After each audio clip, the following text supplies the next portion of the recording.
ब्रह्मज्ञान पाने का सच्चा अधिकारी। साईं बाबा की प्रसिद्धि अब बहुत दूर दूर तक फैल गई थी। शिरडी से बाहर दूर दूर के लोग भी उनके चमत्कार के विषय में जानकर प्रभावित हुए बिना नहीं रह सके। वे साईं बाबा के चमत्कारों के बारे में जानकर श्रद्धा से नतमस्तक हो उठते थे। एक पंडित जी को छोड़कर शिरडी में उनका दूसरा कोई विरोधी एवं उनके प्रति अपने मन में ईर्ष्या रखने वाला न था। बाबा के पास अब हर समय भक्तों का जमघट लगा रहता था। वे अपने भक्तों को सभी से प्रेम करने के लिए कहते थे। इतनी प्रसिद्धि फैल जाने के बाद भी बाबा का जीवन अब भी पहले जैसा ही था। वह भिक्षा मांगकर ही अपना पेट भरते थे। रुपयों पैसों को वह बिल्कुल भी हाथ न लगाते थे। श्रद्धालु भक्त अपनी श्रद्धा से जो कुछ दे जाया करते थे, उनके शिष्य उसका उपयोग मस्जिद बनाने और गरीबों की सहायता करने में किया करते थे। मस्जिद के एक कोने में बाबा की धूनी सदा रमी रहती थी। उसमें हमेशा आग चलती रहती थी और साईं बाबा अपनी धुनी के पास बैठे रहते थे। बाबा जमीन पर सोया करते थे। बाबा सदैव कुर्ता, धोती और सिर पर अंगोछा बांधे रहते थे और नंगे पांव रहते थे। यही उनकी वेशभूषा थी। अहमदाबाद में एक गुजराती सेठ थे। उनके पास बहुत सारी धन संपत्ति थी। सभी तरह से वह संपन्न थे। साईं बाबा की प्रसिद्धि सुनकर उनके मन में भी बाबा से मिलने की इच्छा पैदा हुई। बाबा से मिलने के पीछे उनके दिल में एक ही मंशा थी।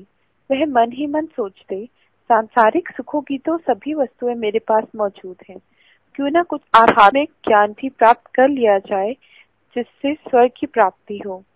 वह अपना परलोक भी सुधार लेना चाहते थे, इसलिए साईं बाबा से मिलने को अत्यंत उत्सुक थे।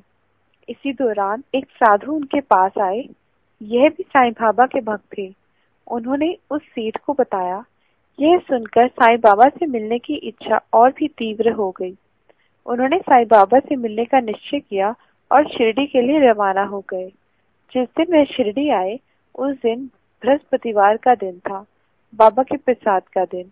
सेठ की सवारी जब द्वारिका माई मस्जिद के पास आकर रुकी, उस समय लोगों की वहां अपार भीड़ जमा थी। बृहस्पतिवार को शिरडी गांव के ही नहीं बल्कि दूर दूर के अनेक गांवों के लोग भी साईं बाबा की शोभा यात्रा में शामिल होने के लिए द्वारिका माई मस्जिद आते थे। बाबा की शोभा यात्रा निकाली जाती थी जो द्वारिका माई मस्जिद से चावड़ी तक जाती। साईं बाबा के भक्त झांझ, मृदंग, ढोल, मंजीरे आदि वाद्य यंत्र बजाते, भक्ति गीत तथा कीर्तन गाते हुए सबसे आगे आगे चलते थे। इस जुलूस में महिलाएं भी बड़ी संख्या में शामिल हुआ करती थी। उनके पीछे दर्जनों सजी हुई पालकियां होती थी और सबसे आखिर में विशेष रूप से एक सजी हुई पालकी होती थी जिसमें साईं बाबा बैठते थे। बाबा के शिष्य पालकी को अपने कंधों पर उठाकर चलते थे। पालकी के दोनों ओर जलती हुई मशालें लेकर मशालची चला करते थे। जुलूस के आगे आगे आतिशबाजी छोड़ी जाती थी। सारा गांव साईं बाबा की जय, भजन और कीर्तन की मधुर ध्वनि में गुंजायमान हो उठता था। चावड़ी तक यह जुलूस जाकर फिर इसी तरह से द्वारिका माई मस्जिद की ओर लौट आता था। जब पालकी मस्जिद के सामने पहुंच जाती थी, मस्जिद की सीढ़ियों पर खड़ा हुआ शिष्य बाबा के आगमन की घोषणा करता था। बाबा के सिर पर छत्र तान दिया जाता था। मस्जिद की सीढ़ियों पर दोनों ओर खड़े लोग चंवर डुलाने लगते थे। रास्ते में फूल, गुलाल और कुमकुम आदि बरसाए जाते थे। साईं बाबा हाथ उठाकर वहां एकत्रित भीड़ को अपना आशीर्वाद देते हुए धीरे धीरे चलते हुए अपनी धुनी पर पहुंच जाते थे। सारे रास्ते भर साईं बाबा की जय का नारा गूंजा करता था। जुलूस के दिन शिरडी के गांव की शोभा देखते ही बनती थी। हिंदू मुसलमान सभी मिलकर साईं बाबा का गुणगान करते थे। साईं बाबा की शोभा यात्रा को देखकर गुजराती सेठ चकित रह गया। वह बाबा के पीछे पीछे चलते हुए अन्य भक्तों के साथ चलते हुए बाबा की धुनी तक आ गया। उन्होंने बाबा के चेहरे की ओर देखा। कुछ देर पहले ही बाबा का जुलूस राजसी शान शौकत से निकाला गया था, लेकिन बाबा के चेहरे पर किसी भी प्रकार के अहंकार या गर्व की झलक तक नहीं थी। उनके चेहरे पर सदा की तरह शिशु जैसा भोलापन छाया हुआ था। गुजराती सेठ साईं बाबा के चरणों में झुक गया। बाबा ने उन्हें बड़ी स्नेह से उठाकर अपने पास बिठा लिया। गुजराती सेठ ने हाथ जोड़कर कातर स्वर में कहा, बाबा, परमात्मा की कृपा से मेरे पास सब कुछ है। धन संपत्ति, जायदाद, संतान, सब कुछ। संसार के सभी सुख मुझे प्राप्त है। आपके आशीर्वाद से मुझे किसी भी प्रकार का अभाव नहीं है। सेठ की बात सुनने के बाद बाबा ने हंसते हुए कहा, फिर आप मेरे पास क्या लेने आए हैं? बाबा, मेरा मन संसारिक सुखों से ऊब गया है। मैंने धनोपार्जन करके अपने इस लोक को सुखी बना दिया है। अब मैं आध्यात्मिक ज्ञान प्राप्त करके अपना परलोक भी सुधारना चाहता हूँ। सेठ जी, आपके विचार बहुत सुंदर हैं। मेरे पास जो भी कोई आता है, मैं यथासंभव उसकी मदद करता हूँ। साईं बाबा की बात सुनकर सेठ को अत्यंत प्रसन्नता हुई। उसे विश्वास हो चला था कि साईं बाबा उसे अवश्य ही ज्ञान प्रदान करेंगे। जिस विश्वास को लेकर वह यहाँ आया है, वह अवश्य ही यहाँ पर पूरा होगा। वहाँ का वातावरण देखकर वह और प्रसन्न हो गया था। गुजराती सेठ बेफिक्र हो गया था। उसे पूरा पूरा विश्वास हो गया था कि उसका उद्देश्य पूरा हो जाएगा।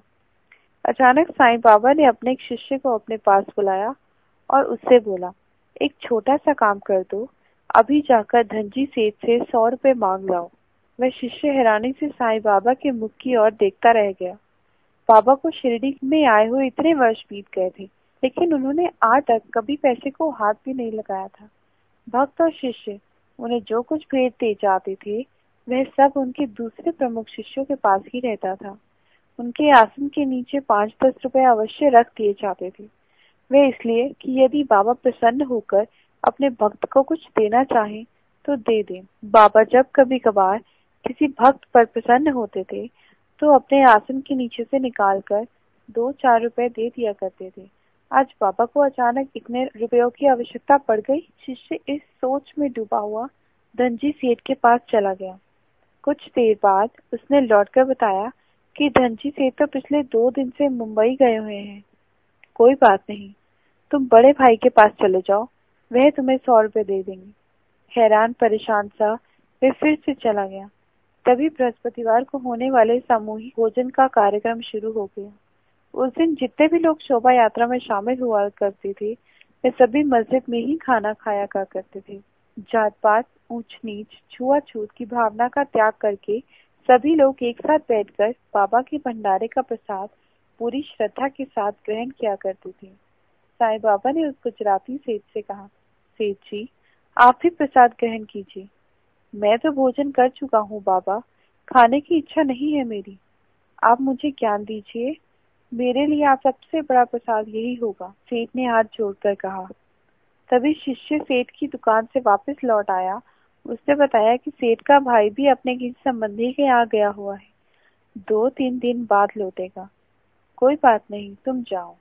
साईं बाबा ने एक लंबी सांस लेकर कहा। शिष्य की परेशानी की कोई सीमा न थी। उसकी समझ नहीं आ रहा था कि साईं बाबा को अचानक इतने रुपयों की आवश्यकता पड़ गई। साईं बाबा उठकर मस्जिद के चबूतरे के पास चले गए, जहाँ शोभा यात्रा से आए हुए लोग प्रसाद ग्रहण कर रहे थे। बाबा चबूतरे के पास ही एक टूटी दीवार पर जा बैठे और अपने शिष्यों तथा भक्तों को देखने लगे। इस समय उनके चेहरे पर ठीक वैसी ही प्रसन्नता के भाव थे जैसे किसी पिता के चेहरे पर उस समय होते हैं जब वह अपनी संतान को भोजन करते हुए देखता है। गुजराती सेठ साईं बाबा के पास खड़ा कार्यक्रम को देखता रहा। कुछ देर बाद जब बाबा अपने आसन पर आकर बैठ गए तो गुजराती सेठ ने फिर से अपनी प्रार्थना दोहराई। बाबा इस बात पर खिलखिलाकर हंस पड़े। हंसने के बाद उन्होंने गुजराती सेठ की ओर देखते हुए पूछा, सेठ जी, क्या आपने यह सोचा है कि आप ज्ञान प्राप्त करने के योग्य हैं भी या नहीं? मैं कुछ समझा नहीं। सेठ बोला, देखो सेठ जी, ब्रह्म ज्ञान प्राप्त करने का अधिकारी वह व्यक्ति होता है जिसके मन में कोई मोह न हो, सांसारिक विषय वस्तुओं के लिए लालसा ना हो, त्याग की भावना ना हो और संसार के प्रत्येक प्राणी को, चाहे वह मनुष्य हो, पशु हो या कीट पतंग, सभी को अपने समान समझकर समान भाव से प्यार करता हो। आप बिल्कुल ठीक कहते हैं, गुजराती सेठ बोला। नहीं सेठ, तुम झूठ बोलते हो। तुम्हारे मन में सारी बुराइयां अभी भी मौजूद हैं। यदि तुम्हारे मन में धन के प्रति आसक्ति ना होती और कुछ त्याग की भावना होती, तो जब मैंने अपने शिष्य को 2 बार रुपये लाने के लिए भेजा था और वह दोनों बार खाली हाथ लौट आया था, तब तुम अपनी जेब से भी निकाल कर रुपए दे सकते थे। जबकि तुम्हारी जेब में 100 के नोट रखे हुए थे। पर तुमने यह सोचा कि मैं 100 रुपए बाबा को मुफ्त में क्यों दूं? मैंने तुमसे भंडारे में प्रसाद ग्रहण करने के लिए कहा तो तुमने प्रसाद ग्रहण करने से तुरंत इनकार कर दिया, क्योंकि वहाँ सभी जातियों और धर्मों के लोग एक साथ बैठकर प्रसाद ग्रहण कर रहे हैं। इसलिए तुम किसी भी दशा में ब्रह्म ज्ञान प्राप्त करने के अधिकारी नहीं हो। जिस व्यक्ति के मन में लोभ नहीं होता, उसकी दृष्टि में संभाव होता है, उसे स्वयं ही ज्ञान प्राप्त हो जाता है। तुम ज्ञान पाने के अधिकारी तभी हो सकते हो जब तुम में यह बातें पैदा हो जाएंगी। गुजराती सेठ को ऐसा लगा जैसे बाबा ने उसकी आत्मा को झंझोड़ कर रख दिया हो। उसका चेहरा उतर गया। साईं बाबा ने सेठ को वापस चले जाने के लिए कह दिया। वह चुपचाप उठा और बाबा के चरण स्पर्श करके वापस चल दिया। उसके पास अब कहने के लिए कुछ भी नहीं बचा था।